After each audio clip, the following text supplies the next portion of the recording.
చెప్పాలి కదా. అసలు ఇంకొక విషయం కూడా ఏంటంటే ఇది నిజమే చెప్పాలి, అంత బానే ఉంది. కాకపోతే ఇప్పుడు అందరికీ ఒక క్వశ్చన్ మెదులుతూ ఉంది మైండ్ లో. ఏమనంటే అది వైసీపీ నేతలకు కూడా అనుకోవచ్చు. మరి ఏంటి అసలు ఈ రెడ్ బుక్ అనేది ఏంటి? ఈ రెడ్ బుక్ లో అసలు ఏముంది? ఎందుకంటే మన పేరుని నాని గారు కూడా ఒక మాట అన్నారు. ఒక మీడియా ఛానల్ కి సంబంధించిన యాంకర్ ఉండేసి నెక్స్ట్ రెడ్ బుక్ లో మీ గురించే రాసిందంట, నెక్స్ట్ అరెస్ట్ మరి నానిని అని చెప్పేసి అని అంటే, రెడ్ బుక్ నేను చూడలేదమ్మా, మరి నువ్వు చూసావా, నాకు తెలియదు రెడ్ బుక్ గురించి అని చెప్పేసి మాట్లాడారు. అసలు ఈ రెడ్ బుక్ ఏంటి? అసలు ఆ రెడ్ బుక్ లో ఏముంది అసలు? రెడ్ బుక్ అనేది పూర్తిగా లోకేష్ గారికి సంబంధించింది. అది నేను కూటమిలో ఉంటే ప్రజా సంక్షేమం వైపే మాట్లాడతాను తప్ప ఆ రెడ్ బుక్లకి వాటికి సంబంధించి అయితే నేనేం మాట్లాడను. నా ఆలోచన ప్రకారం అయితే వీళ్ళు చేసినటువంటి దురాఘాతాలు జరుగుతున్నప్పుడు అవన్నీ కూడా ఆయన రాసి ఉండొచ్చు. దాని ప్రకారం వాళ్ళకి ఎవరెవరు అని చెప్పేసి మొత్తం లిస్ట్ అంటే వైసీపీలో ఉన్న ఎమ్మెల్యేలు, ఎమ్మెల్సీలు, ఎంపీలు, నాయకులు, ఎవరైతే ఎక్కువగా అవినీతి చేశారో వాళ్ళు రండి రేషన్ పందికొక్కులు అని చెప్పి సినిమాలో చూపిస్తారు చూసారా, అట్లా వాళ్ళ లెక్క వైడ్ గా వాళ్ళు శిక్షలు అమలు అవుతున్నాయి తప్ప అక్కడ కక్ష సాధింపు చర్యలు కానీ వేరే ఏం లేవండి. తప్పు చేసిన వాళ్ళు ఖచ్చితంగా అండి, తప్పు చేసిన వాళ్ళు శిక్ష అనుభవించాల్సిందే. అది వాళ్ళు కానివ్వండి, నేను కానివ్వండి, ఈవెన్ ఎవరైనా సరే. ఒక శిక్ష, బలమైన శిక్ష అమలవుతుంది అంటే అవతల వాడు తప్పు చేయటానికి భయపడాలి. ఆ రెడ్ బుక్ లో లిస్టు ప్రకారమే మరి శ్రీరెడ్డి అరెస్ట్ అనేది కూడా ఉందంటారు. శ్రీరెడ్డి అసలు ఆమె ఒక మనిషి అని చెప్పుకోవడం కూడా చాలా అసహ్యమైన విషయం అండి. శ్రీరెడ్డి ఆమె అసలు రెడ్డి అండి, ఒక చౌదరి కుటుంబంలో పుట్టి వెనకాల ట్యాగ్ లైన్ సాక్షిలో పనిచేసి ట్యాగ్ లైన్ రెడ్డిగా మార్చుకుంది ఆమె. అసలు ఆ జాండర్ గురించి కూడా ఆమె గురించి మాట్లాడకూడదు. చాలా దరిద్రమైనటువంటి మనిషి పుట్టుకకే కళంకమైనటువంటి వ్యక్తి ఆమె, శ్రీరెడ్డి అనే ఆమె. ఎంత అసహ్యమైన వీడియోస్, అసలు ఆమె వీడియోస్ చూస్తుంటే ఎంత చండాలం అనిపిస్తాయి అంటే, ఆమె మాట్లాడిన భాష కానివ్వండి, ఎవరు పురుషులు కూడా అలా, పురుషులు కాదండి, పల్లెటూరుల్లో బైతులు అంటారు చూసారు, అలా చెట్ల కింద పని చేసుకునే వాళ్ళు కూడా అలాంటి భాష మాట్లాడరు. అంత దరిద్రమైన భాష ఆ శ్రీరెడ్డిది. ఒకప్పుడు పవన్ కళ్యాణ్ గారి మీద తను చేసిన కామెంట్లు, తను చేసిన మాటలని దేశం మొత్తం కూడా తనకు వ్యతిరేకమైపోయింది శ్రీరెడ్డికి. ఎందుకంటే అలాంటి మాటలు, అలాంటి పదజాలాలు ఉపయోగించింది. ఒక వ్యక్తి ఉన్నతమైన వ్యక్తి అని కూడా చూడకుండా చేసింది. కానీ ఈ మధ్య వైసీపీ ఓడిపోయిన తర్వాత ఒక వీడియో కూడా చేసి వదిలింది. నన్ను క్షమించండి పవన్ కళ్యాణ్ గారు అని చెప్పేసి ఒక క్షమాపణ లెటర్ రాస్తూ ఏడుస్తూ వీడియోలు చేసి తను పోస్ట్ చేయడం జరిగింది. అంటే పవన్ కళ్యాణ్ గారు క్షమించే అవకాశాలు ఉన్నాయంటారా? మరి తనని పవన్ కళ్యాణ్ గారు క్షమించినా కూడా జనసేన వీర మహిళలుగా మేమైతే క్షమించారంటారా? ఎందుకంటే ఆమె ఆ వీడియో పెట్టడానికి కారణం ఏంటంటే, పవన్ కళ్యాణ్ గారు ఎదుటి మనుషుల్ని ఇబ్బంది పెట్టే వ్యక్తి కాదు. ఒక ఆడపిల్లగా ఆమె కన్నీటికి కరిగిపోతారని చెప్పి అనుకుంది. ఆ జగన్మోహన్ రెడ్డి గారు ఆమెకేదో మెచ్చి మేకతోలు కప్పుతారని చెప్పేసి ఆ రకంగా విచ్చలవిడిగా మాట్లాడింది. జగన్మోహన్ రెడ్డి గారిని కూడా తర్వాత ఆమె విమర్శించింది. నేను నీ కోసం ఇంత పని చేశాను సోషల్ మీడియాలో, ఇన్ని వీడియోలు పెట్టాను, నన్ను అసలు కన్న తల్లిని 9 నెలల కడుపు పట్టుకుని కన్న తల్లినే ఆయన పట్టించుకోలేదే. అతని కోసం రోడ్డు తిరిగిన తోడబుట్టి రక్తం పంచుకుని పుట్టిన చెల్లినే పట్టించుకోలేదే. నిన్ను ఎలా పట్టించుకుంటారు అనుకున్నది అసలు ఆవిడ. జగన్మోహన్ రెడ్డి గారిని కూడా అడిగింది. ఆమె నైజం ఏంటంటే అవసరానికి అనుకూలంగా ఊసరవెల్లిలాగా ప్రవర్తించడం. అక్కడ బెడ్స్ కొట్టింది కాబట్టి ఇప్పుడు గవర్నమెంట్ వచ్చింది, వాళ్ళు ఎలాగో ఇబ్బంది పెడతారని తెలుసు ఆమెకి. ఎందుకంటే ఎవరో ఒకళ్ళు కేసు ఫైల్ చేస్తారు కదా, ఇబ్బంది పడుతుందని ముందే తెలిసి క్షమాపణలు అడిగింది. ఎందుకంటే వీళ్ళ వ్యక్తిత్వం, లోకేష్ గారు కానివ్వండి, చంద్రబాబు గారు కానివ్వండి, మరి మా పవన్ కళ్యాణ్ గారు కానివ్వండి, స్త్రీలను గౌరవించేటువంటి వ్యక్తులు.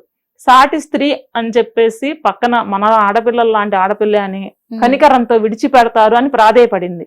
అసలు అలాంటి మనిషిని క్షమాభిక్ష అనేది పెట్టకూడదండి. అదే కనికరంతో మరి మళ్ళీ జనసేనలోకి వచ్చే ప్రయత్నం చేస్తున్నారేమో, మరి ఆహ్వానించడానికి రెడీగా ఉన్నారు? అసలు సమస్య లేదండి. పవన్ కళ్యాణ్ గారు ఆహ్వానిస్తున్నా సరే మహిళా విభాగం తరపున అసలు మేము ఎవరం ఒప్పుకోం కూడా. ఎవరినైనా ఆహ్వానిస్తాం మేము. ఈవెన్ జగన్మోహన్ రెడ్డి గారు వస్తున్నా కూడా మేము ఆహ్వానిస్తాం. ఆహ్వానించి మా జనసేన జెండా కప్పి జెండా ఇచ్చి పనిచేయడానికి పక్కన కార్యకర్తలా మేము పని చేయించుకుంటాం. కానీ అట్లాంటి నీచమైనటువంటి ఒక స్త్రీని తీసుకొచ్చి, స్త్రీ జాతికి కళంకమైనటువంటి ఒక స్త్రీని తీసుకొచ్చి, ఆమె వ్యక్తిగత జీవితం ఏదన్నా కావచ్చు, రాజకీయ పరంగా మా అధినేతని ఎన్నో దుర్భాషలు ఆడింది ఆవిడ. మా విభాగం పేరే వీర మహిళా విభాగం. అటువంటి వీర మహిళా విభాగంలోకి అలాంటి స్త్రీలకి ఆహ్వానం లేదంటారు. ఇప్పుడు శ్రీరెడ్డికి ఎక్స్పెషల్ గా లేదు, అసలు లేదు. తను ఒక లిస్ట్ లోనే లేదంటారు. సమస్య లేదు. ఓకే, మరి మీ శ్యామల యాంకర్ శ్యామల కూడా మరి అయ్యే కామెంట్స్ చేస్తూ వస్తుంది. ఇప్పటికి కూడా నిన్న కూడా ఒక పోస్ట్ పెట్టింది తను.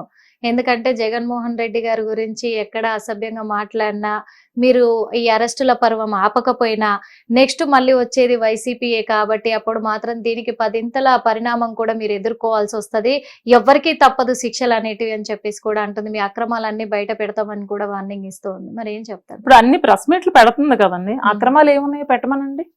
నేను జనసేన పార్టీ వీర మహిళగా నేను ఓపెన్ ఛాలెంజ్ చేస్తున్నా. ఏం అక్రమాలు చేశారనేది ఇదే ప్రెస్ మీట్లో. ఎప్పుడు అధికారంలోకి వచ్చాక పెట్టక్కర్లేదు, ఇప్పుడే పెట్టమనండి. తప్పు చేసుంటే అధికారంలో ఉన్నా అధికారంలో లేకపోయినా కూడా శిక్ష అనుభవించవచ్చు కదా, ఇప్పుడే పెట్టొచ్చు కదా. ఎందుకు ఆ శ్యామల అనే ఆమె, శ్రీరెడ్డి లాంటి వాళ్ళే ఎంతో మంది అయిపోయారు. ఎన్ఆర్ఐ విభాగంలో ఆమె పేరేదో ఉంది, ఎన్ఆర్ఐ విభాగంలో ఇలాగే విచ్చలవిడిగా రెచ్చిపోయింది. ఒక ప్రెస్ నోట్ రిలీజ్ చేశారు. ఆమెకి వాళ్ళకి పార్టీకి అవసరం ఉన్నంత వరకు ఉపయోగించుకున్నారు ఆమెని. ఆమె మీద ఎప్పుడైతే జన సైనికులు బాణాలు ఎక్కువ పెట్టారో అప్పుడు మా విభాగానికి ఆమెకి, ఎన్ఆర్ఐ విభాగానికి ఆమెకి ఎలాంటి సంబంధం లేదని జగన్మోహన్ రెడ్డి గారు ప్రెస్ నోట్ రిలీజ్ చేశారు. రేపొద్దున శ్యామల పరిస్థితి కూడా అంతే. ఎక్కడో ఉన్నటువంటి ఆమె ఫోకస్ అవడం కోసం పవన్ కళ్యాణ్ గారిని విమర్శిస్తుంది. విమర్శించినప్పుడు రేపొద్దున తిరిగి మేము పవన్ కళ్యాణ్ గారు అవసరం లేదు అలాంటి వాళ్ళకి, మాలాంటి జన సైనికులు సరిపోతారు. కరెక్టే, మేము అన్ని చేస్తున్నామని మీరు అంటున్నారు. మరి మన అంబటి రాంబాబు కూడా చెప్పారు. ఎందుకంటే కూటమి ప్రభుత్వం ఏర్పడి ఇప్పుడు 6 నెలలు కూడా పూర్తిగా వచ్చింది, అయినా ఇప్పటి వరకు ఒక్క హామీ కూడా నెరవేర్చలేదు ప్రజలకి అని చెప్పేసి ఆయన చెప్పడం జరిగింది. మరి మీరు చేసిన అభివృద్ధి ఏంటి అక్కడ? వాళ్ళ కళ్ళు కాకులు ఎత్తుకుపోయి ఉంటాయండి.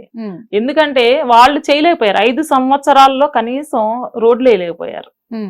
ఇంకా వేరే పనులు ఏమి అవసరంలా, ఒక్క పని రోడ్లే అయిపోయారు. అది మేము 6 నెలల్లో చేసి చూపించాం.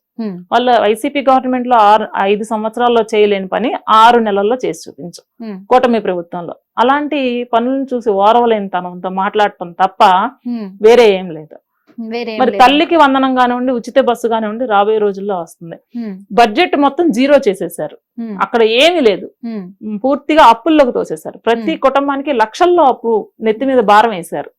అలాంటి పరిస్థితుల నుండి బయట నుండి కంపెనీలను తీసుకొచ్చి రాష్ట్రాన్ని అభివృద్ధి పదంలో నడిపించే క్రమంలో అడుగులేస్తున్నారు సీఎం గారు కానీ, డిప్యూటీ సీఎం గారు కానీ.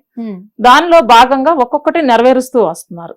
దీపం పథకం ఆల్రెడీ అమలు చేశారు, రోడ్ల గురించి, అమరావతి, అట్లాగే పోలవరం కానివ్వండి, అట్లా ఒక్కొక్కటి క్రమక్రమంగా అభివృద్ధి జరుగుతా వస్తుంది. గవర్నమెంట్ వచ్చి 1 ఇయర్ కూడా అవ్వలేదు. ఇంత అభివృద్ధి జరుగుతుంటే దాన్ని ఓర్వలేక మనం 5 సంవత్సరాలు ఉన్నాము విప్పి చూపించుకోవడానికి, బంతులు చామంతుల గురించి ఆడుకోవడానికి తప్ప మనం ఎందుకు పనికి రాకపోయాము? తెలుగుకి తెగులు పట్టించి బూతు భాషని ప్రజలకు ఇచ్చాను తప్ప అభివృద్ధి ఇవ్వలేకపోయాము. ఈ బంతులు చామంతులు ఏంటి అనేటువంటి అక్కసుతో మాత్రమే వాళ్ళు మాట్లాడుతున్నారు తప్ప మా అభివృద్ధి చూసి ఓర్వలేక మాట్లాడుతున్నారు తప్ప ఏం లేదు. మధ్యలో ఈ బంతులు చామంతులు ఎక్కడి నుంచి వచ్చి? వైఎస్ఆర్సీపీ గవర్నమెంట్ లో మంత్రులుగా ఉన్నటువంటి కొంతమంది, ఎమ్మెల్యేలుగా ఉన్నటువంటి కొంతమంది ఆడవాళ్ళ విషయంలో వీడియో కాల్ రికార్డింగ్స్ కూడా మీరు చూసే ఉంటారు. గంట వస్తావా, అరగంట వస్తావా అని చెప్పి కొంతమంది అసభ్యంగా ఆడవాళ్ళని ఇది చేశారు. మరి వాళ్ళని చూసి రాబోయే తరాల్లో ఉన్నటువంటి మేము అప్కమింగ్ లీడర్స్ మేమేం నేర్చుకోవాలండి? అదే మీరు ఇప్పుడు వీర మహిళా సంఘానికి మీరు ఒక నాయకురాలే కాబట్టి మరి మీరు చెప్తున్నారు కదా వాళ్ళు అసభ్యంగా ప్రవర్తించారు మహిళలతోటి అని చెప్పేసి. ఎలక్షన్స్ కు ముందు పవన్ కళ్యాణ్ గారు ఒక మాట ఇచ్చారు అక్కడ ఉన్న ప్రజలందరికీ కూడా, ఏమనంటే తప్పిపోయిన మహిళలందరినీ కూడా, మిస్సింగ్ మహిళలందరినీ కూడా ఎక్కడున్నా నేను తీసుకొస్తాను సురక్షితంగా అని చెప్పేసి. ఎందుకంటే వైసీపీ పార్టీ నాయకులే ఇలాంటి ఇలా ఏమంటారు హ్యూమన్ ట్రాఫికింగ్ అంటే నేను అనొచ్చలేదు. హిట్ టీవీ యాప్, ఇందులో short news, live news, entertainment shows, movies, digital magazines తో పాటు మీ జిల్లా వార్తలను కూడా ఫ్రీగా చూడొచ్చు. ఇంకెందుకు ఆలస్యం, వెంటనే హిట్ టీవీ యాప్ ని డౌన్లోడ్ చేసుకుని ఫ్రీగా ఎంటర్టైన్మెంట్ పొందండి. Hit TV app, hit TV app, please download hit TV app. Hit TV app ని ఫ్రీగా డౌన్లోడ్ చేసుకుని ఎంజాయ్ చేయండి. మీకు నచ్చిన ఎంటర్టైన్మెంట్ కోసం హిట్ టీవీ యాప్ ని ఫ్రీగా డౌన్లోడ్ చేసుకుని ఎంజాయ్ చేయండి. హిట్ టీవీ యాప్ ని డౌన్లోడ్ చేసుకుని ఆస్వాదించండి, ఆశీర్వదించండి. ఇంతమంది సెలబ్రిటీలు హిట్ టీవీ యాప్ ని డౌన్లోడ్ చేసుకోండి అని చెప్తున్నారంటే ఎంత మంచి యాప్ ఆలోచించండి. అమెరికా అమెరికా అమెరికా అమెరికాలో చదవాలనుకునే వాళ్ళకి విశ్వసనీయమైన పేరు మన శౌర్య consultancy. UK Law 1 Year Masters. UK Law 1 Year Masters. 2 years work permit up to 5 years visa. Contact Saurya Consultancy. Contact 89851 89851.